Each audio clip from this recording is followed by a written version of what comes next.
I think of the Libertines as being me, Carl, Gary and John, and that being the ultimate combination of magic, then I'm fucked, you know.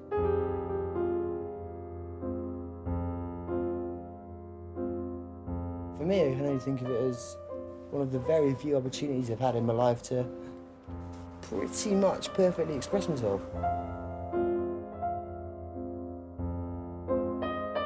People say put aside your differences. Our differences are our relationship. Can't really put that aside. I miss him bitterly, but such is the nature of both of our relationships. I can't choose when I'm going to get Peter I need.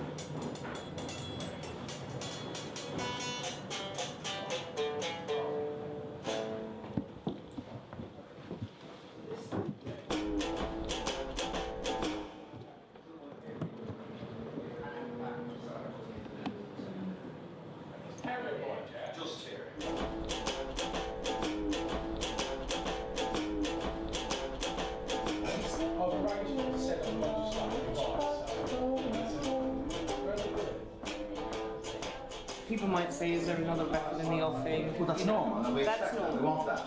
We just roughly want to stick on the subject. As long as they're happy, we're happy. Yeah. They're looking a bit like, you know, I don't want to put this any mood.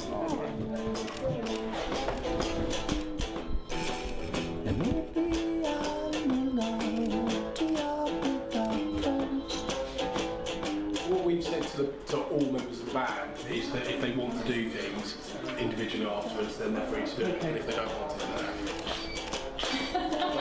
It's just an immature way of showing his love, I thought. Or maybe he just doesn't like my stuff. There it is again! Wow, look at that! There's a gentleman down there with his hand up. Do you want to stand up maybe and give us a loud question? Melvin Ben said there's been a lot of hard work to get you all back into the same room together. It's a fucking nightmare. He lives in Denmark. He never answered his phone. Get on a stage and say, we're the Libertines, and it be real, and we mean it, with two crooked fingers, heartrending. We've always communicated with each other successfully through music. That's how and why we're together. And, sorry. Cheers! Cheers. She's in voice.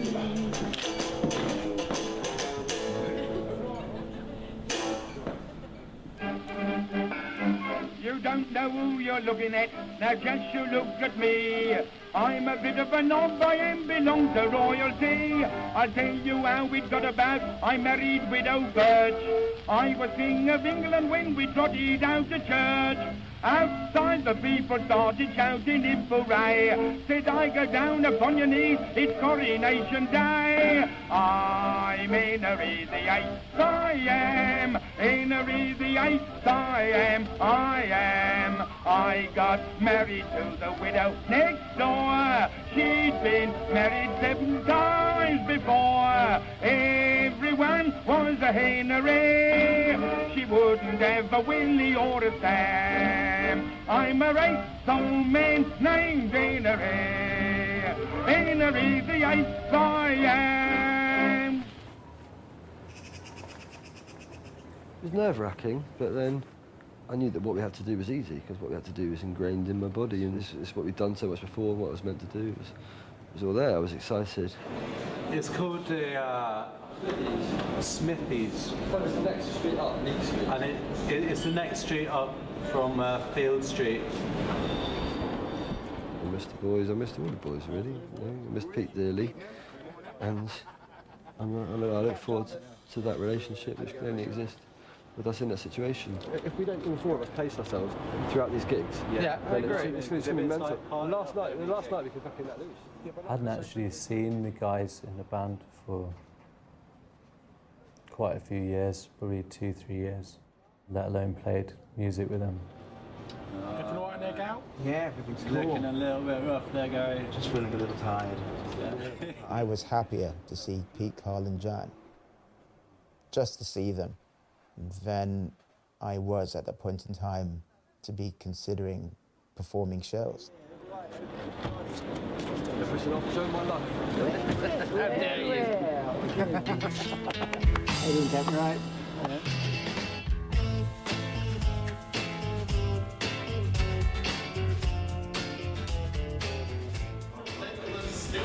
Dollar bill, you. Dollar bill, you. Yeah, I bought them for £4 each. He's always been good with numbers. First stop was the bucket shop to pick the pieces of your life up and scream looking glass at all that you despise. You're thinking back to the chicken shack and the smashing of the glass and the knife in the back. Well, my boy, who will believe your lies? All your lies. No one's going to sell you when the eyelid buys.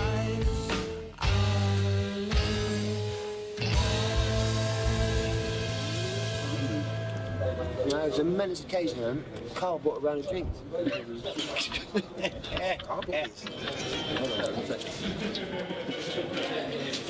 Listen, I've told you once. If I've told you. Say it to me. Sorry, I can't hear anything. No, it's me. Who is it? Me. Oh, cool one. I knew you were the cool one. So we both get equally nervous when we see each other after a long period of time. Pete will normally say something that's vaguely humorous, but usually just disguising some kind of barbed nastiness. I guess I'll try and say something that dampens it, but then I can't help myself but reciprocate a little bit as well. And then as soon as we manage to sort of temper the defensive nastiness out of it, then yeah, I guess we're back. It's a funny relationship, what can I say?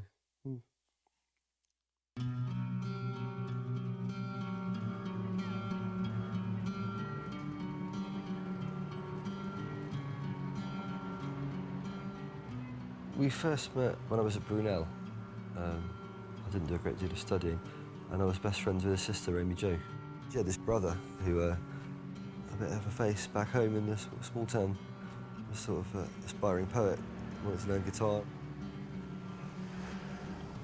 I didn't really know anyone that was actually any good at a guitar. Everyone just grew their hair like Liam Gallagher and started bands, but no one could actually do anything that was particularly interesting. And then when I met Carl, he was actually gifted on the guitar.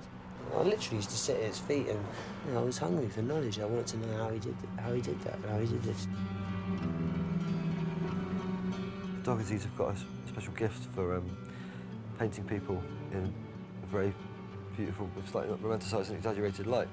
Pete summed me up as a self-educated working class from the estates, which, you know, each a bit true in its own way, but, you know, not many people would really sort of string those things together and, you know, use that to represent a person. So I found that quite charming. He'd asked if I could learn guitar part for this charming man and then teach him when he came up to visit. And I didn't know anything about the Smiths, so naturally I went and worked out Charmless Man by Blur. Hi, man. You all right? Started going, I'm a Tim in a crowded room. I was like, oh God, this bloke hasn't even heard the Smiths. And he hadn't heard the Smiths, and he hadn't heard the Suede, but even that really quite attracted me to him as well, because he was just this, who is he? What I was nervous about was playing the songs wrong, because Pete was actually the taskmaster in the band. You know, he was like the Miles Davis character who, or James Brown, whoever it is, who got angry about that sort of thing. Wasn't happy about bum notes.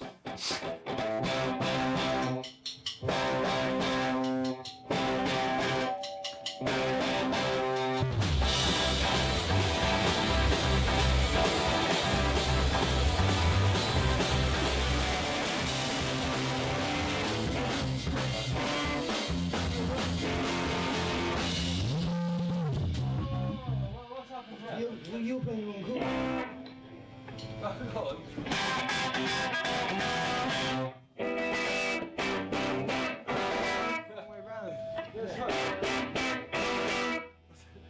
Take a while. Okay, go on.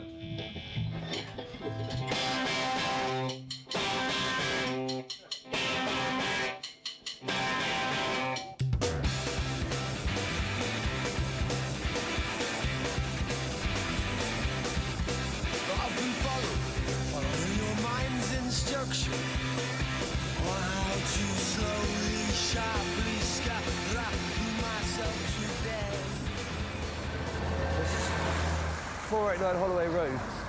Yeah, it used to be a brothel that we used to live in. I cleaned it up a bit. To me, it would always be a hotbed of iniquity. People used to come and they used to phone up that phone box over there, and then they could look out the window to make sure they were safe. And then when they come over, and me and Pete used to have to sit in the bedroom and talk really gruff and loud. And we used to have this pathetic sort of pop gun. You know, if it ever came to it, we'd get out and. But never came to it. There you go. I used to sleep in a little bedroom at the top, on the middle window. I used to sleep in a big black iron cage. Things did get better. Yeah, it's funny because we're so totally surrounded by everything to do with the music industry. Didn't know anything about it. Apparently, like we're like enemy journalists downstairs and a photographer, and a metropolis next door. But I mean, I wouldn't know what any of that meant really. All we knew about was the comings and goings of the brothel trade.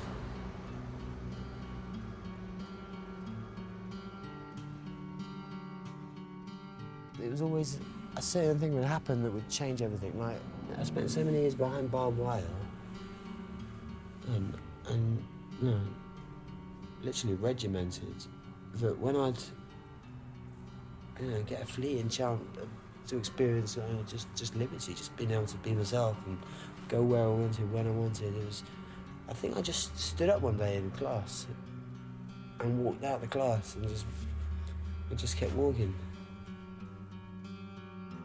My whole life was a sort of romantic tapestry in the basements of the Albion rooms.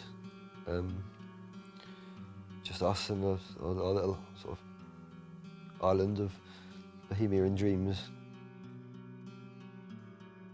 We dug deeper in the end, and we just found this other London of vice and dope dens and parks and tramps, and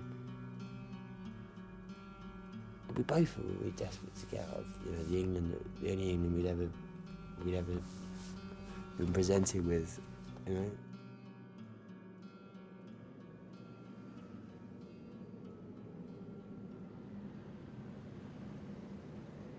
We'd always fall out quite a lot. It was usually sort of bickery stuff. You know, I've always been quite cantankerous. It reached fever pitch when he was drinking a massive bottle of mineral water.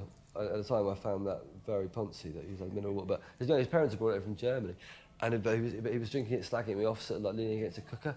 And I remember I kicked it out of his mouth, and that's when he got really angry and upset. And then he phoned the police, and then the police came round, and they said, "All right, well, what's going on here?" And then we were like, "Well, I'm not talking." And they were like, "Well, I'm not talking to you either." And then they went, "So what do you do?" And I went, "I'm an actor." And then they went to Peter, "What do you do?" He went, "I'm a poet." Check this out, like that. Hang on, wait. You've got an illuminated magnetic grabber. Yeah, that first. Cool. Yeah. Chainman. Presents for everyone. I don't believe the dreams, and why not? You know, I mean, There it is. all sort of stereotypes and cliches come from a kind of reality, which I think we were looking to sort of source, and they'll come true. I'll get that from selected petrol stations. So it's for the forum, use it at the forum. Oh, thanks, man. I remember like when we first played songs together, I think we were at Mortlake train station, and the first time I'd ever really played him, I think I played him this song I've written, which later became a song called The Domestic. Yeah, my original lyrics were, "John Lennon came down to me today," which is fucking laughable, really, in hindsight. And, you know, Pete very tactfully just presented something else.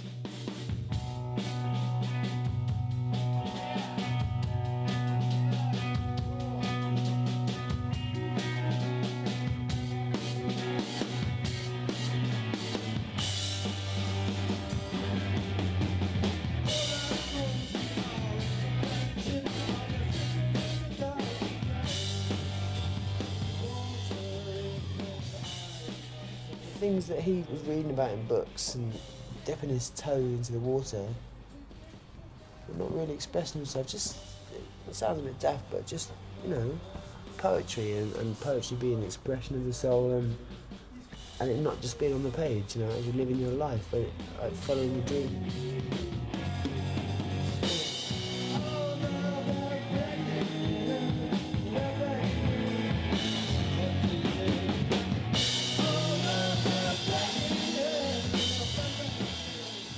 I think I learned a lot from Pete about lyrics and songwriting and whatnot along the way, you know, as he did with me and playing the guitar, I suppose. I don't think I'll ever have a songwriting partner special as Peter, and I don't I'll ever have that chemistry again. You don't think you find that twice in a lifetime.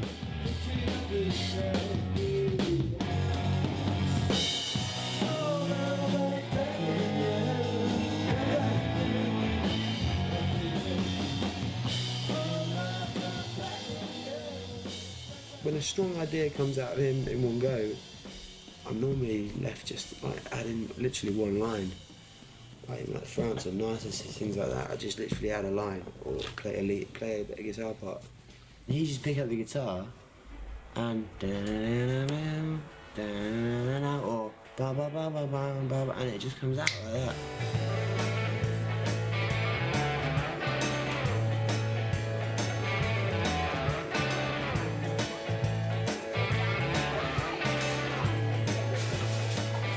Have a salt beef and a cup of tea, please. Yeah.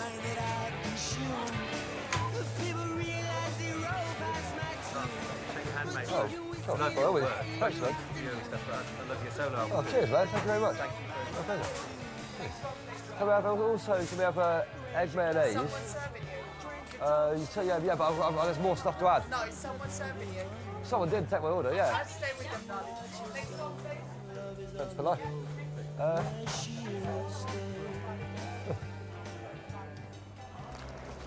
Here it is, in all its glory.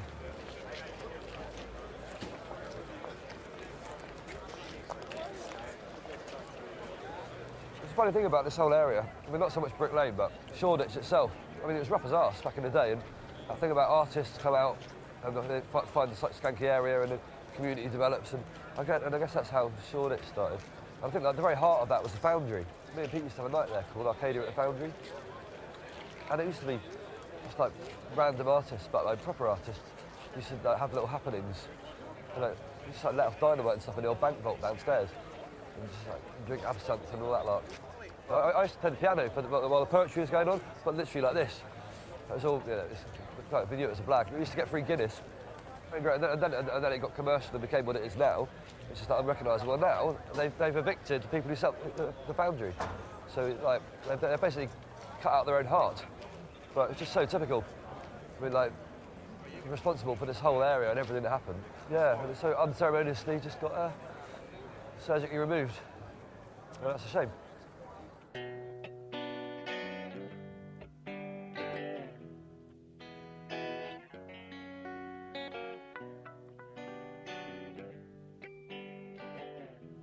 There was kind of days when people didn't show up to the rehearsals. It was slightly kind of disconcerting, you know, that's just the way it goes. The ideal girl in London from France. What time did you get here? 2, and then we found out 4:30 that Pete was asleep. So same old shit, really.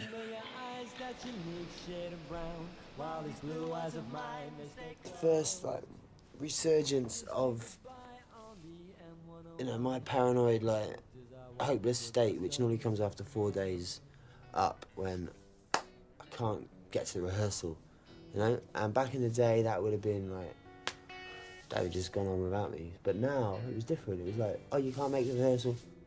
Don't worry, we'll see you tomorrow. I can't tell you what kind of relief that was, you know? It's quite simple. If Pete doesn't sleep, then Pete doesn't turn up. Or if he goes to bed, then all of these things which dogged our past in the last 10 years, all of these emotions and things that make people run off stage and things that make us think we're second-guessing each other, I learned that that goes away when you go to sleep. It's taken us a long time to realise why people go to bed.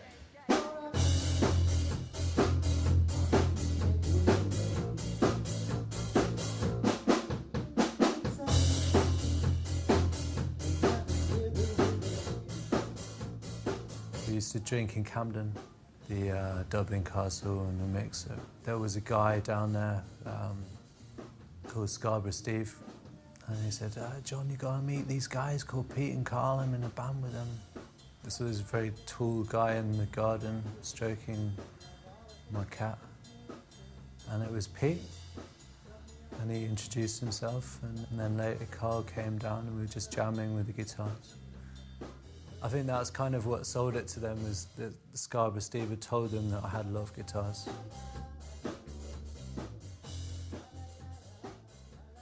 I just wanted to play bass in a band, and these guys had some great songs, really good songs.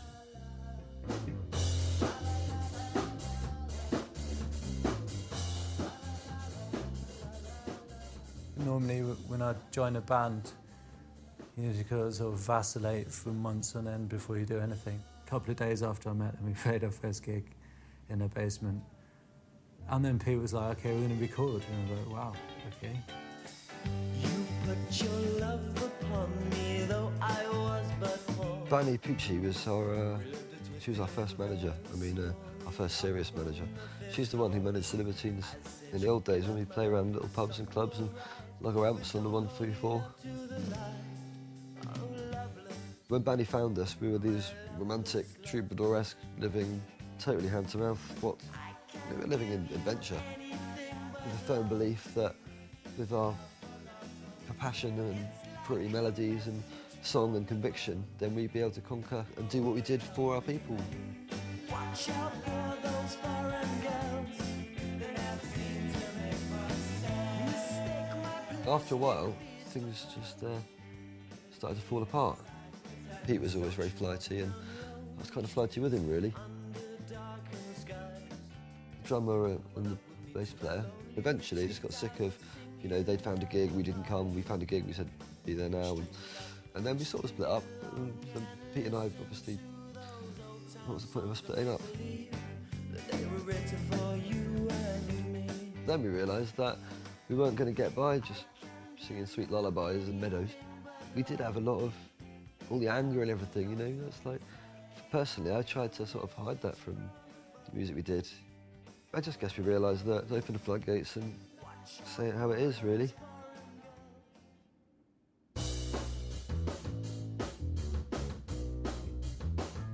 Now, in the beginning, Pete and Carl, they pulled me in really, really quickly. Those guys, I think, had gotten to a point where it was like, yeah, we need to really, really do this if we're going to do this at all.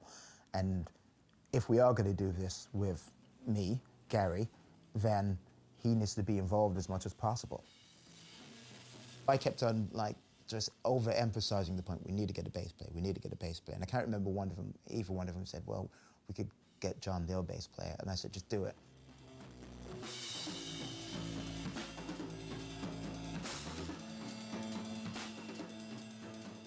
Banny, she kind of made it clear that, you know, that it was a different band in many respects. That was the first kind of debut, really, as the new band.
Right, let's just write a new list. Honestly, John, for like the most zen member of the band, you don't have to start the most scraps. I'm not zen. Evidently not, no. Mr. Lombard. Gary Half-Job Powell. Got paper, but no pen. Got penis, but no balls. Harry. So, start off with your horror show. So, horror show. Death on the Stairs. Horror show, yeah, it's kind of, I say it's 90%. So let's get 100 today. Death on the Stairs.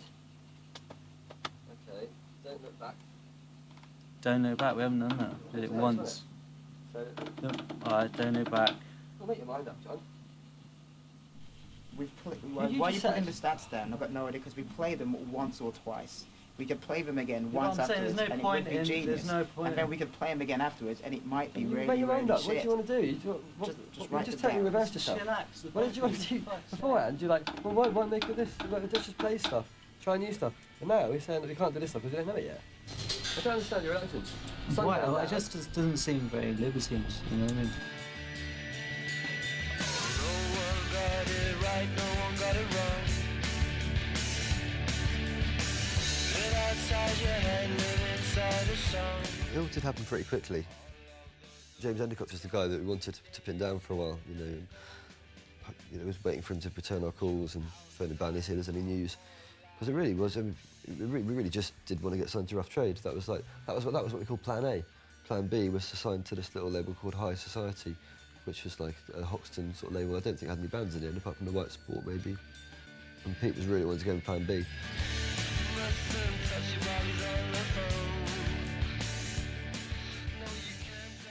We set up this whole elaborate gig at the Rhythm Factory, which is a dance venue. Got everyone we could together and sort of forced the scene really, which and it took. And so it became as real as any scene does.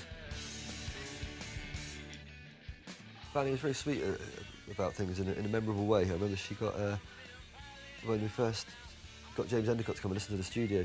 She picked him up in a taxi and she had beer and crisps on the back seat, as if this was like an industry standard thing to do, which I think might have perplexed him a little bit. But you know, I got his guard down, and then it all works out. Then he came down to the studio to see us doing demos, and I think he thought we had some coke, but it was just mean speed. And he went home, and then that night I think he had an epiphany whilst he was lying next to his wife, sweating and wriggling around. And I think he went sleepless into the office the next day and said, "Guys, you've got to listen to this. I'm onto something." And then it started rolling from there, really.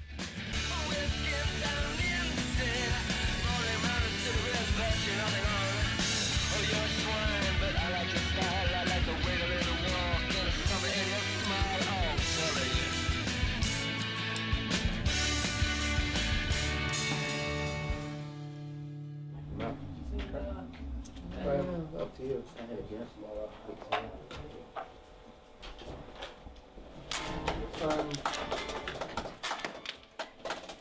You wanted yours up, John? Yeah, it's fine actually. Vertigo.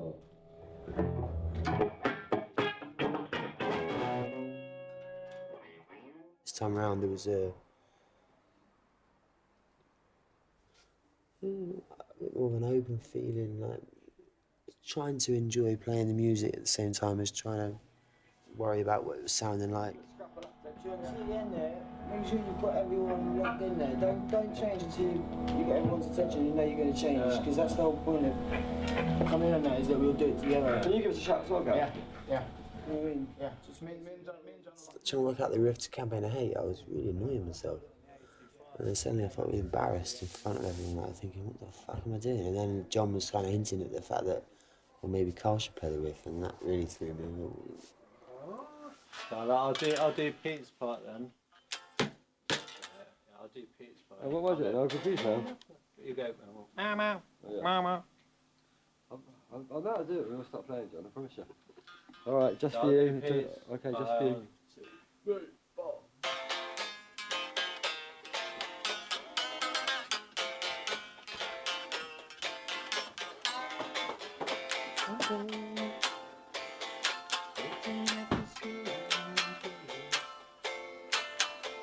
You missed out that one, John, I guess.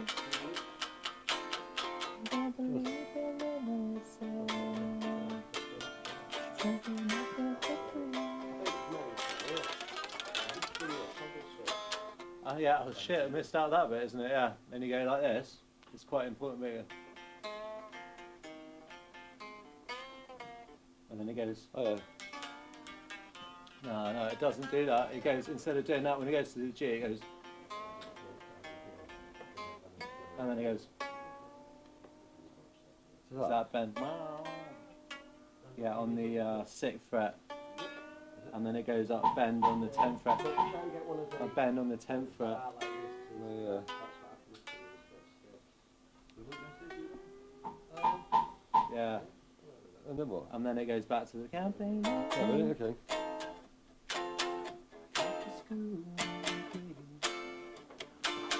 Yeah. Okay, cool. So we just go from go from the top then. What? Yeah. I've not worked this out since you started rehearsals. Right. From the top. Go on then. 1, 2, 3, 4.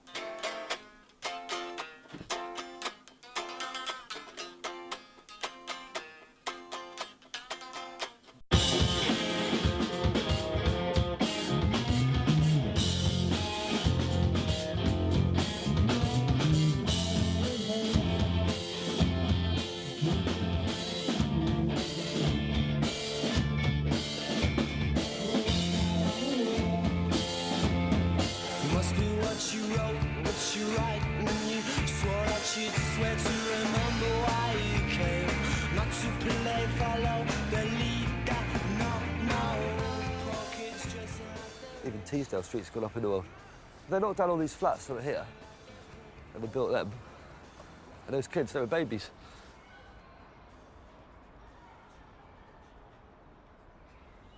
I think we lived in one of these ones. Oh, and she blows. Oh my God, that's my old stairs. God. Don't let someone in there. We're not. I remember when Pete first said, like, I found this place, and I thought, well, great. We went upstairs, and there was like one big room with a big brass bed. I was like, whose bedroom is this going to be then? And then, I kind of like my privacy. There was a little cupboard, and that was my bedroom. But it had a door, and that's kind of that's all I needed really. Pete got in trouble, and after I left, and everything got impounded and locked up, and because the place was fucked, it's just been burned out. It was disgraceful. The last time I was here, the toilet didn't work. You had to flush it with Evian. Yeah, there was no water. There was just shit everywhere. And, it's those people I didn't know. It's very strange having a house full of people you don't know. Remember, we had our secret gigs here. God knows how we all found it. Everyone would come in and Pete started charging a tenner a pop. I never saw any of that money. How can we make you understand? All you can be is given in your hand. When we first did a secret gig, put it on the internet, we didn't really know it was going to work. When we realised that people could turn up, we had an audience at our disposal. That was a brand new thing, and it was quite exciting. Trust in me. Take me by the hand. Oh, yeah, that's it. Everyone would pile in, then say something stupid like, everyone take something, everyone have a memento. And then, there'd be nothing left. That's a good way of having a tidy up, though. Recommend it.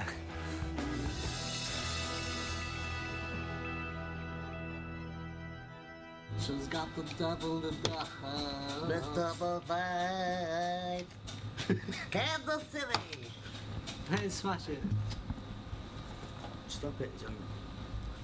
No. John, stop it. Stop it. John, stop it. John. So that makes you... John! John!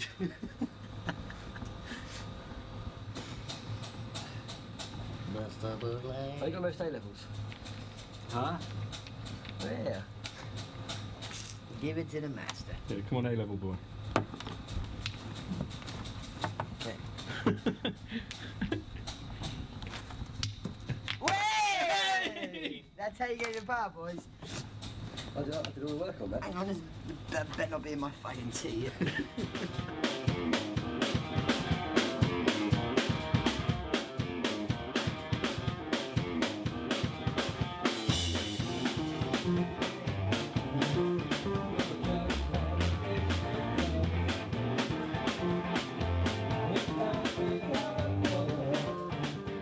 Not only did they bring something out of the music with their own style of performance, but they brought something out within themselves that made people want to gravitate to them, as I gravitated towards them in the beginning. It's like in the middle of the riots, I think I'd just been clonked with a truncheon while Pete was doing his hair in one of the guards' shields. Yeah, and then, then suddenly it was like midday. We had this appointment down the dive bar in Soho, in Chinatown, underneath the old King's Head. And we went down there for our first proper interview. I think that might have set the scene for us in a lot of ways.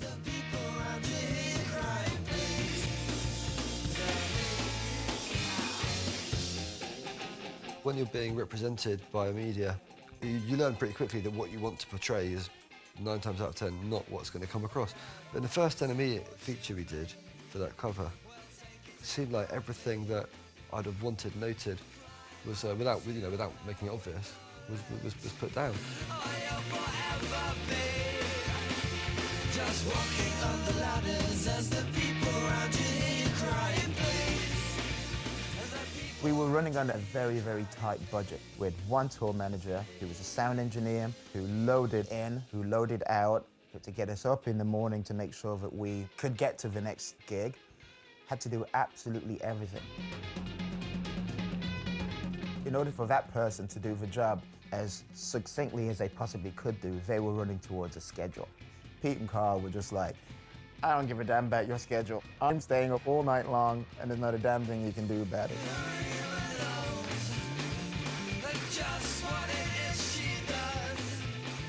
Without Pete and Carl being the charming guys that they were at that point in time, it would have been much harder for them to gain the notoriety as quickly as they did.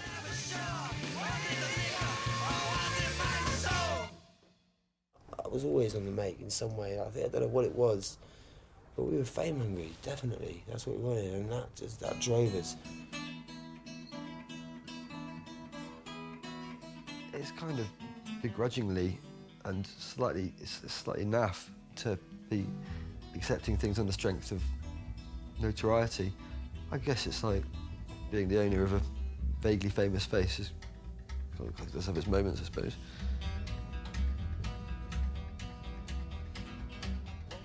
Was I the most famous in the Libertines? Yeah. I think, well, I was definitely I became the most warped by the lack of power we ended up having when we got, catapulted into public consciousness. I just wasn't able. Yeah, I was a mess, really, when it came to fame.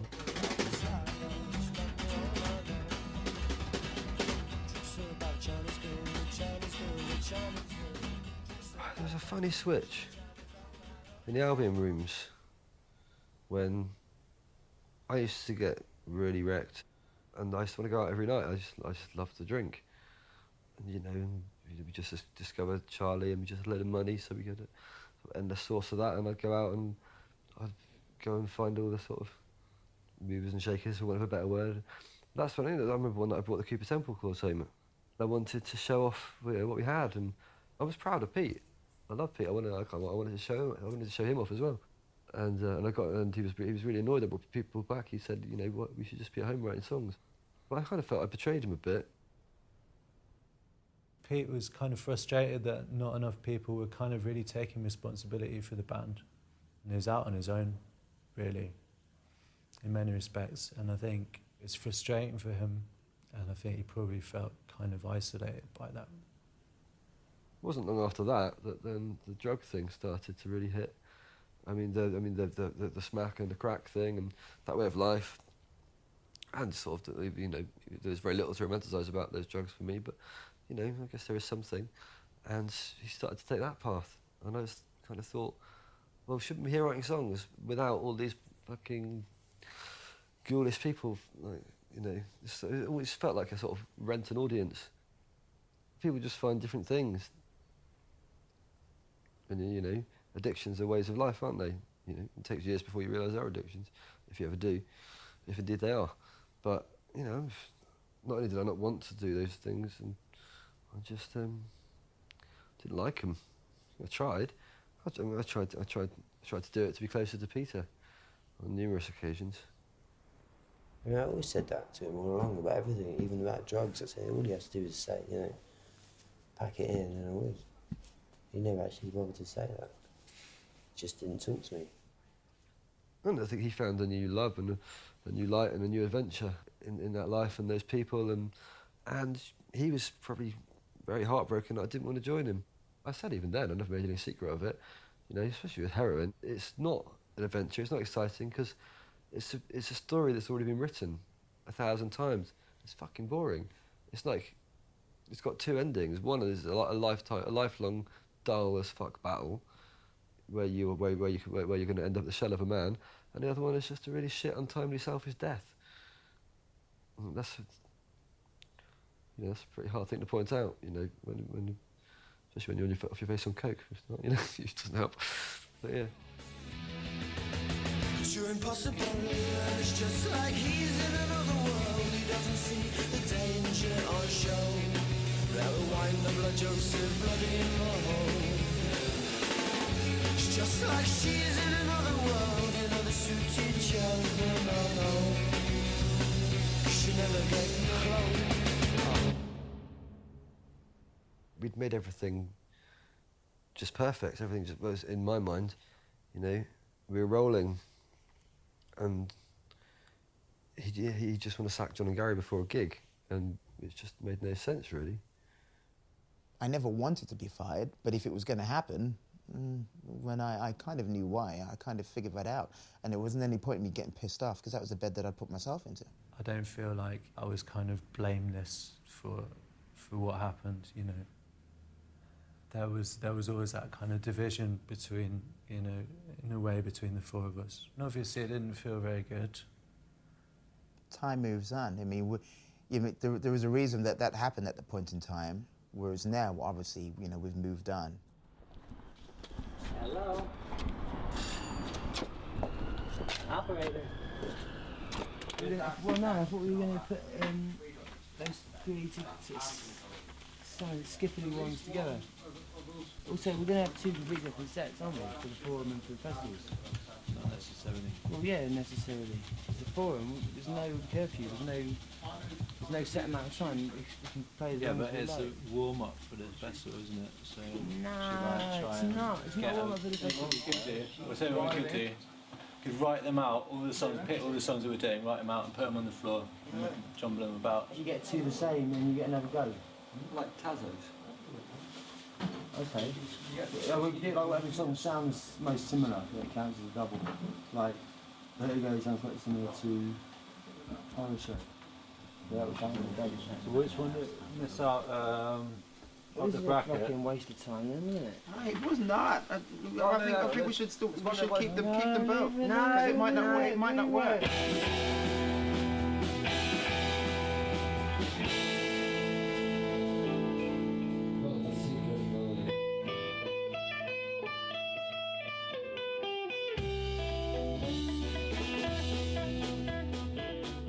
Well then, we should go home to bed. To bed? I'm going to go for 1 pint. Celebrate Dave's good work. I'm really quickly not fancying a bun of the 1 pint? Is it not cool to wear a seatbelt? Very trendy, isn't it? Not very trendy to lose your life in this bedroom. It's very trendy. Well, are you saying Hendrix, Cobain, Morrison? Are you saying that Joplin? Are you saying anyone cool? How far can you stand up, mate? Just drop it off on the way at Patchell.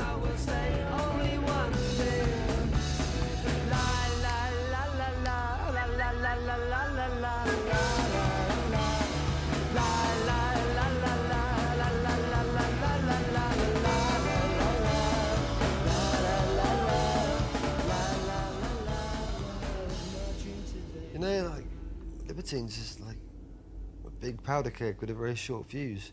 It's all a bit fraught and manic. It was a big man who once said, the blood from broken hearts writes the word to every song. And that's the trouble, isn't it? It's just not that easy. Otherwise you just do loads of them. I remember it was my birthday and Pete had a gig at Gunter Grove or something, and and I said I'd go, but my friends had arranged me fucking karaoke in Soho. But Pete just wouldn't understand. He was on his own manic path. That was all the crack and the smack and the drongos that hung around it, and it was becoming something different. That's when it started becoming all different factions, different camps, and it started getting a bit grotesque. And that was the first occasion when I just said, you know what, I'm not going. Arcadia for me isn't pissing all over someone else's fucking dreams and will. It's about something that's shared, and that's something that's beautiful. And you know, for whatever reason, I don't think Pete was coming from a place that served Albion and the Arcadian dream. Yeah, it was very hard, and I had to find some reserves of bravery to be able to get my own way. They booted me out of the band and carried on without me. Yeah, I don't understand how in the first place I can get kicked out of my own band. I don't understand how that worked. I don't understand how, what the fuck? When Peter was going crazy and constantly, and everyone was worried, and of course it was so difficult to hold together. When people finally looked to me and said, well, what about you? This is actually tearing you apart and breaking your heart. And when people said that, I was relieved and I felt comforted, because I felt so alone out there. And but maybe I wouldn't have done it without the strength of other people giving me some support. Get my head around it, I was distraught. I tried to carve, I got that liberty, and it doesn't look so bad, and I tried to carve out, you know, that little scar there that opened right up, so you couldn't actually see anything but the L and the E. That was when I just literally turned on the telly, and they were doing like Don't Look Back Into the Sun on top of the pops. What fucking hell.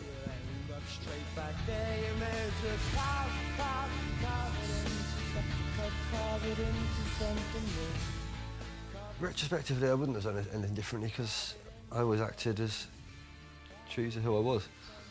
And, you know, I was just thinking, is that a defence mechanism? No, I don't think it is. I wouldn't change anything. That's our journey. That's what was supposed to happen. No, did you have the jeans downstairs, mate? I took your bag. There were some jeans in there. Blue jeans. And so I don't worry, my belt's in there.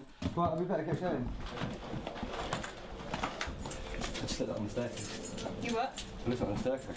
Ah. Mal, can you do some guestess favours? Yep. Can you make sure my sister's got +4? Lucy? Yeah. For tonight, yeah? Yeah.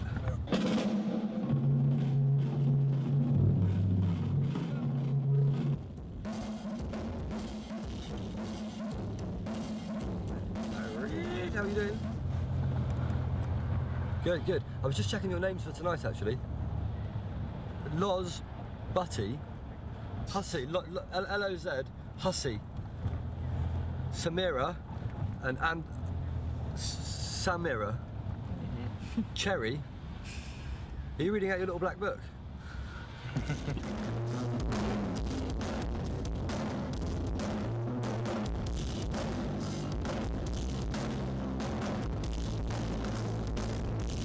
I just wanted to know if you want to come and see the Libertines tonight.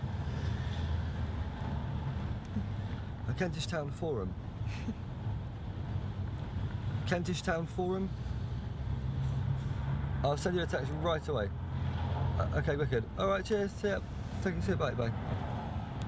Who's that? I'm a doctor.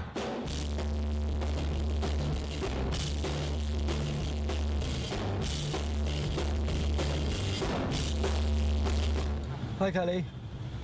Yeah, not bad. How are you going?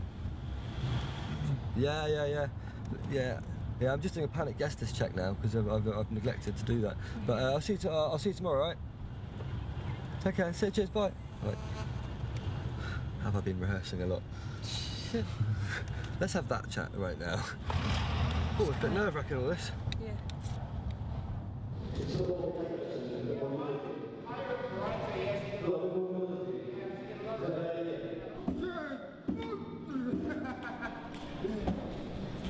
Yeah, that's pretty cool.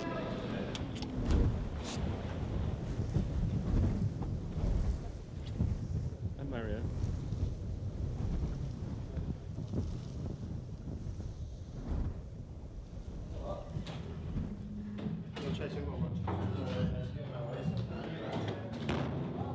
Yeah. Good to see you. Good. How are you? Yeah, well, did you get his as quick as possible? Can I get to...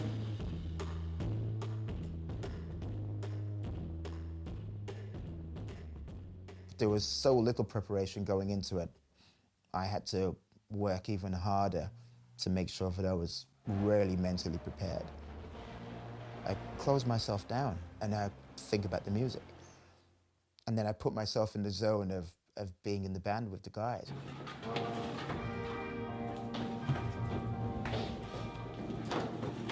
We do, in many ways, complete each other, which is you can't say about a lot of people.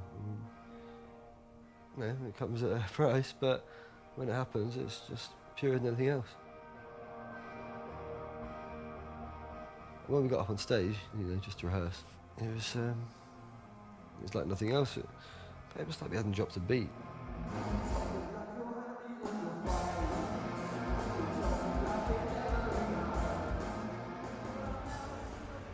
People always say, do you get nerves? And I say, no, I don't get nerves. I felt really lucky that I was just going to play my guitar and play these songs with Carl and John and Gary. I felt really blessed. I felt really lucky.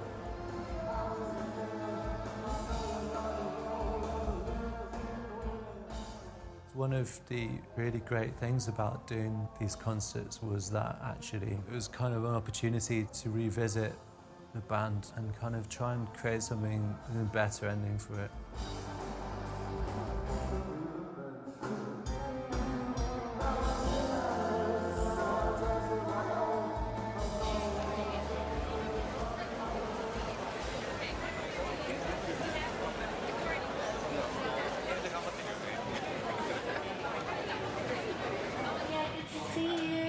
Oh God, it's made me stop you. Sorry about that.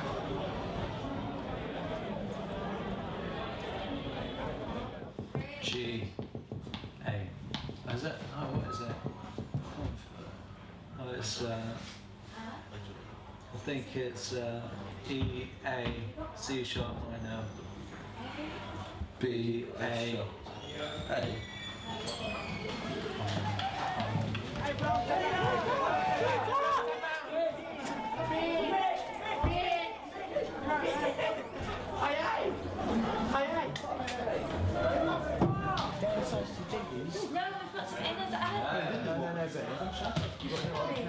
With the padding, He's still not here. Hey,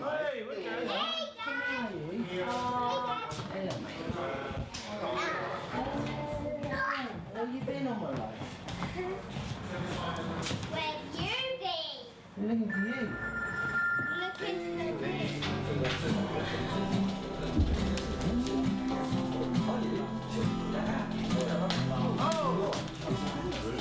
So just quickly, when we come out of the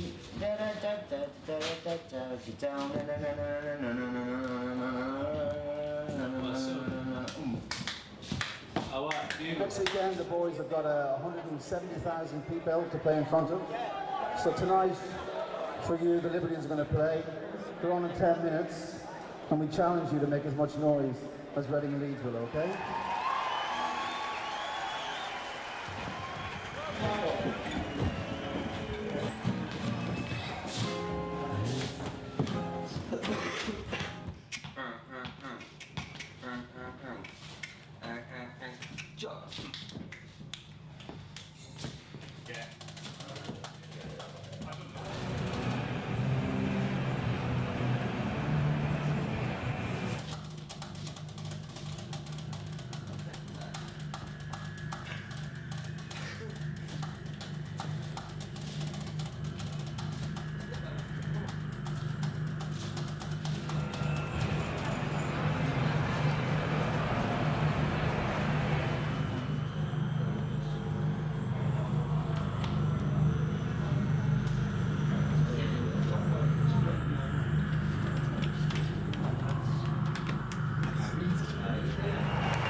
be honest with you, I didn't think we could do it, and they fucking blew my mind.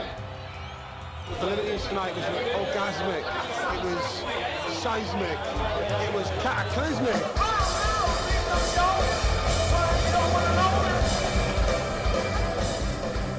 It was just like fucking a sparkling in the eye, a fucking grinding in the teeth, and a fucking spit, and a fucking come on.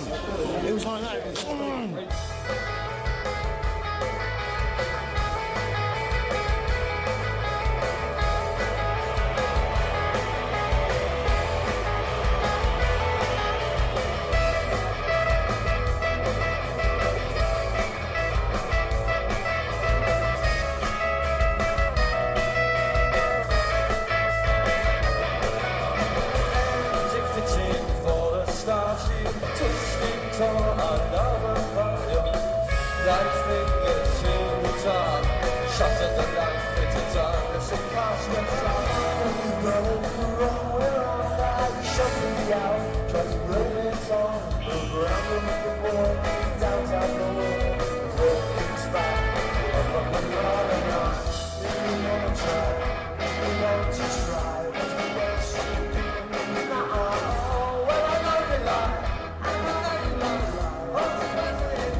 Someone's like Libertines with a sort of knob hearts. How about that then, eh? There's a bit of a little Libertines alley. I mean, you know, it's not Abbey Road, but that's a grumble. It's just pretty fucking far out, I've got to say. What does that say? What became of Forever? Your guess is as good as mine. I wasn't expecting this, though, that's for sure. It's kind of beautiful, really. I might die a bit happier. I might have to kill Tone first. There you go, eh? This is fucking mental. There you go, it was 112, eh? I told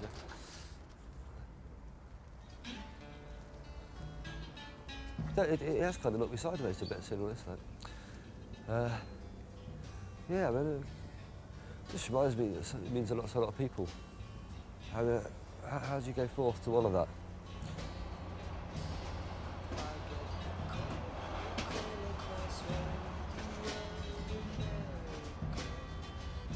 I knew a simple soldier boy who grinned through life in empty joy, slept soundly through the lonesome dark, and whistled early with the lark.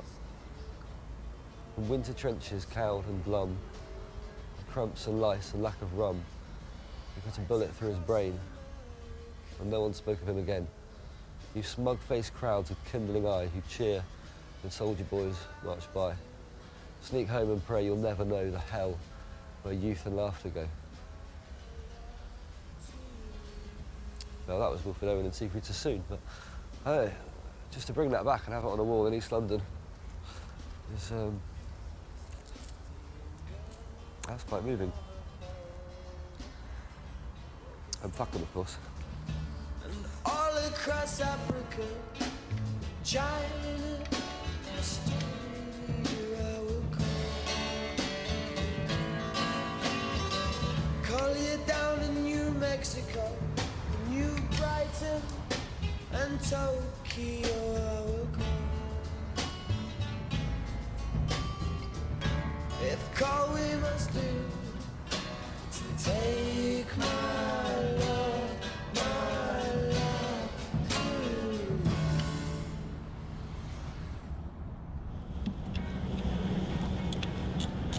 All right, man, and no sooner are we here than this day will be over. Yeah. I was sucking on a cigarette. Where did that crowd come from? They're all the pennies for the slot machine and snatch you back your dreams. That's fine in hell, boy. That's fine with you. It was almost like a big industry con, the whole thing. It was like, right, getting back together and everyone's happy. Like, fucking tour bus company can have like 4 tour buses and 1 for the crew. That's 5. 5 tour buses. Someone's made a mint there. Don't know who did the merchandise, but someone made a mint there. Who was the agent? I don't know who that was. Didn't need them. Didn't have to advertise the fucking gigs. They could have sold out anyway. I could have sold out those gigs myself with a mobile phone, but someone made a mint there. It was just like, yeah, it was back. Fucking, everyone's gonna do well out of it.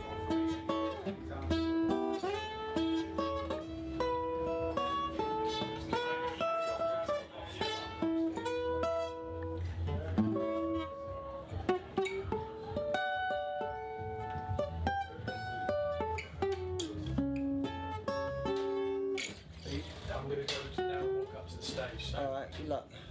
Good. Thanks. Cue well wishes. Knock 'em dead. John, good luck. Cheers, Andy. Good luck, mate. Cheers, man.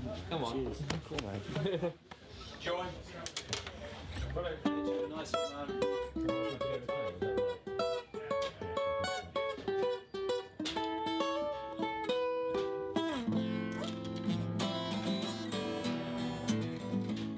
Good luck, guys. See you up there. Have a fucking brilliant one.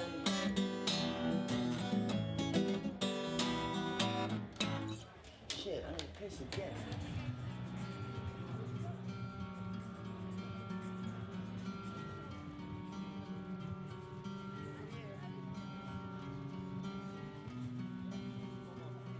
I know Carl cares deeply, really, about what we achieved, and I think he really believes he cares a lot about me. But you know, it takes this huge mechanism to kick in before there's any like talking in the pub or rehearsing or communication. You know.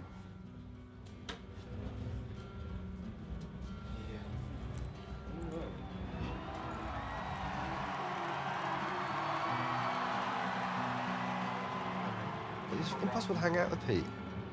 Pete's a Pied Piper, you know? He can be entertaining and wonderful and beautiful and inspiring and take people with him. If our journey's together, then we need to go together. We need to be side by side. Just the exhaustion of the not knowing, of the unpredictability. As much as I do love it and as much as it makes me feel alive, I just wish it could be easier.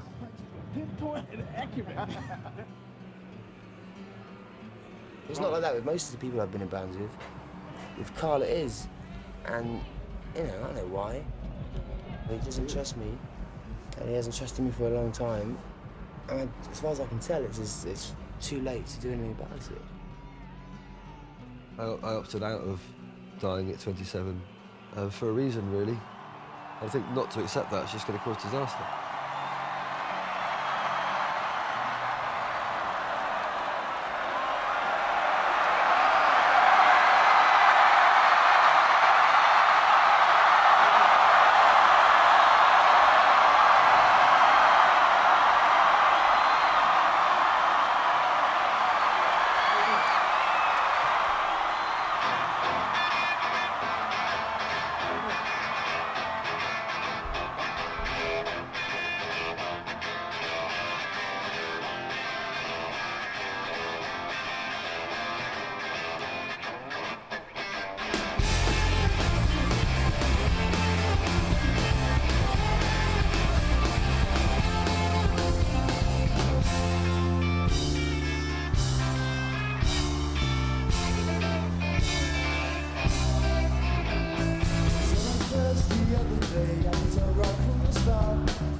We're in a period of time right now where music is disposable. There's no way we can rely on playing begging forever. It just won't wash. People will get really, really bored of it. And then that will be the end of the name Libertines. But we have to look at who we are, look at where we came from, in order to figure out exactly where we're going.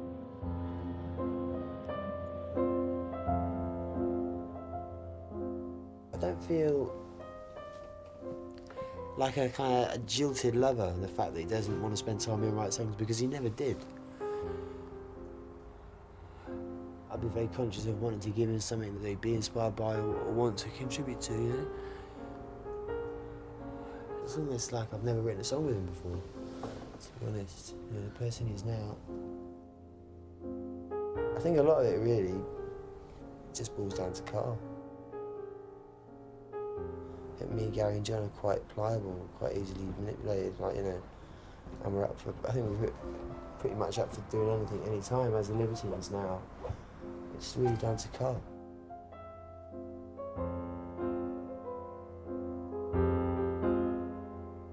I'd like to write again, and I'd like to write fresh as well. I don't want to be playing old things and rehashing things. I don't think that, I don't think I'd feel complete as a person to not at least attempt to make another record with Peter. But the time has to be right, you know, like it was right for these gigs, like I have to know, and it has to feel right. I'd love to do that. It hurts me that I just can't do it, that it's just not that easy. Cheers, everyone! Cheers!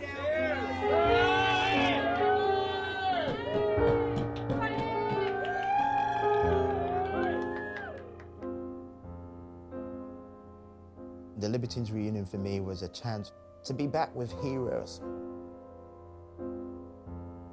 They pulled something out of me and changed who I am as an individual in the same breath.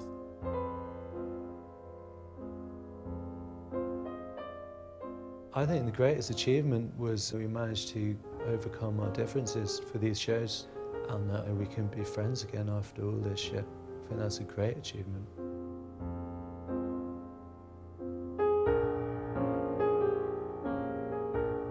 The unfinished business was, in a way, obviously, it's not being overly optimistic about the whole thing, the way I'm talking now, but I think really I'm underplaying like how important it was to me, like those gigs, and how amazing it was, because it was.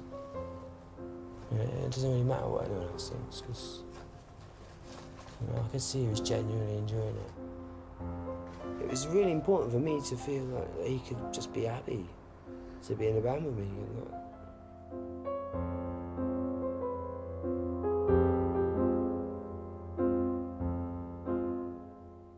when we're on stage at that moment, it's so hard to find and so hard to reach. It just comes out and eclipses everything and just spreads. That's the happiness I had in the Libertines. Nothing like it. It's pure as a driven snow and rare.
collected from the old big stage. Well, I've been sitting here for hours, babe, just chasing these words across the page. 'Cause you're my Waterloo. Well, I'll be your gypsy lane. I'm so glad we know just what to do and exactly who's to blame. And you're my Waterloo. I'll be your Stanley Park. Well, I'm so glad we know just what to do, and no one's left stumbling around, fumbling around, tumbling around in the dark. Always in the dark.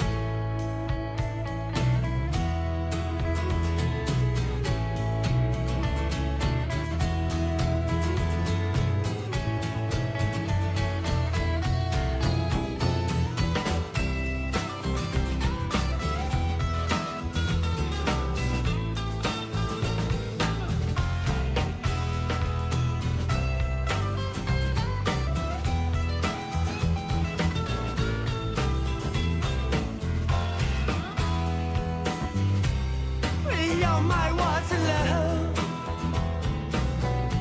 I'll be your Calvary. Well, I'm so glad we know just what to do, and everyone's gonna be happy. Well, everyone's gonna be happy. Everyone's gonna be happy, but of course.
Hang it.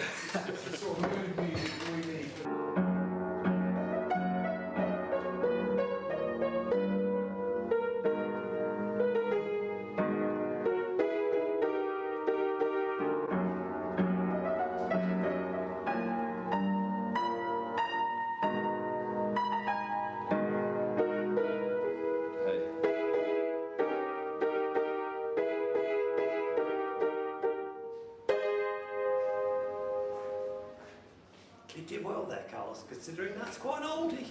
Well, you know. Right, should we do something different then?